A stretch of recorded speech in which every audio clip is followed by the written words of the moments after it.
Today we're going to be talking about MaXXXine, which is the third movie in the trilogy by Ty West. The trilogy started with X, followed up by Pearl. All three star Mia Goth as the main protagonist, and we are going to do a lot of spoilers today. So if you have not seen this movie, don't go anywhere past this. Watch the movie, then come back and watch this. Some people were saying that this wasn't really horror, that it was much more of a thriller, murder mystery, crime drama, and that is the emphasis, but I definitely would still categorize it as horror based on all of the horror elements, from this giallo-esque perspective of the gloved killer to these 80s slasher chase scenes to parts of the film that are set on the Psycho lot, the set for the movie Psycho.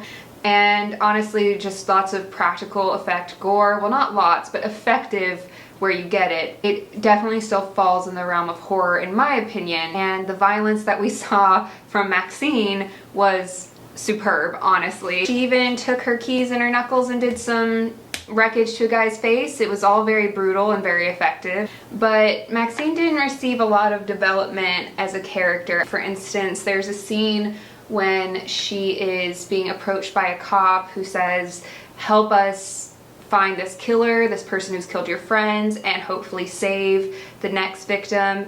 And MaXXXine responds, "Just why don't they save themselves? I did." But then just a little bit later, she's all of a sudden watching a news broadcast about the killer and the victims, and suddenly she says, "Let me go to this mansion, this address that I've been given, and just take care of this right now." If she was doing this for their benefit, the benefit of her friends who've been killed and the future potential victims, then we never really saw an explanation for why she suddenly had this shift in attitude, or if she's doing it for herself so that she can put the past behind her and move forward in her career. Well, in that case, that's not a development. She's always been of that mindset of take care of business, and she's never been afraid to get her hands dirty. Going on towards the story is maybe what lost me and lost a lot of other people, specifically the third act, the twist. The fact that I saw the twist coming pretty much from the beginning of the movie, and I've heard other people say that they also saw the twist coming from the very beginning of the movie. And that's not a huge issue, because with enough people who are horror fans, there's always going to be some people who know what's coming if you did any amount of foreshadowing whatsoever. But in my mind, I was like, it really only makes sense for it to be one person.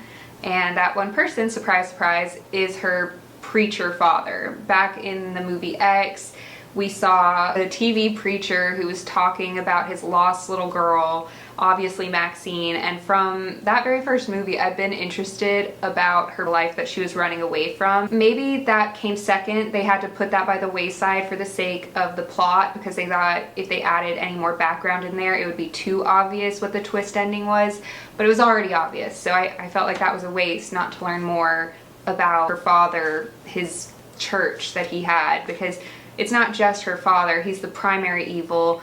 But throughout the film, you've seen all these people protesting horror movies, protesting the movie that MaXXXine's character is about to star in, called The Puritan, just kind of protesting Hollywood in general, saying that they're stealing your children, leading them to a life of sin.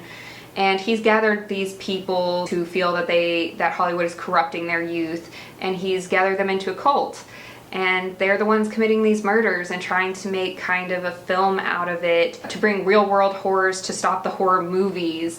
But once it was confirmed that it was her dad, I had more questions. I already thought it was her dad, but I kept thinking that they were going to explain some things that they didn't explain, like how is it that he is affording this mansion in the hills for seemingly an extended period of time? And additionally, how did he get his hands on police evidence? At one point, he sends MaXXXine a videotape of the footage that she and her friends were filming in the original movie X, which is evidence that she was there and it was a crime scene and it's supposed to be a threat, but it says police evidence. How did he get a hold of this? The entire third act part where he and his followers have MaXXXine tied up and they're saying, "MaXXXine, you're going to repent, we're going to expel this evil," and it seems like they're probably going to burn her at this tree. That whole scene, and then the cops arriving and there being this shootout and people falling into the pool.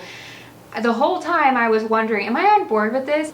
But probably the most egregious issue was that the film kept ending and then not ending.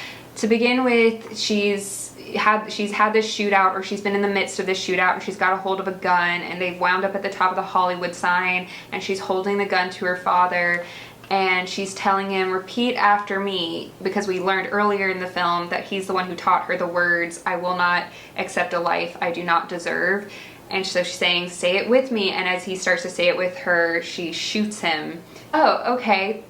That's the end. But then, no, all of a sudden she's in a TV interview, and you're hearing this interviewer say things that let you know that she is successful, that everybody knows what happened, this has actually catapulted her to stardom.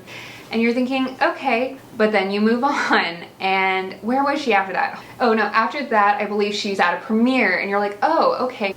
But that's not the end. Then she's in her trailer, and it's a full circle moment to X. Looking at herself in the mirror, you're a star, and you're like, full circle, okay. But then no, she's back on the set, and you're thinking, okay, wait, didn't they finish this film? Didn't we see her at a premiere? The final thing that I really want to talk about is the theme, and that's probably the main thing I want to talk about, because somehow I came out of this feeling like I really understood what the theme was supposed to be, and then I was listening to other people talk about the film. I was hearing people say, this is about the evils of Hollywood, and I mean, it's not that it was extremely pro-Hollywood, but I definitely was not getting anti-Hollywood from this. I mean, it wasn't Hollywood that really did all the bad things in this. It was the moralistic, puritanical sector of the American public that was doing the killing and the horrific things.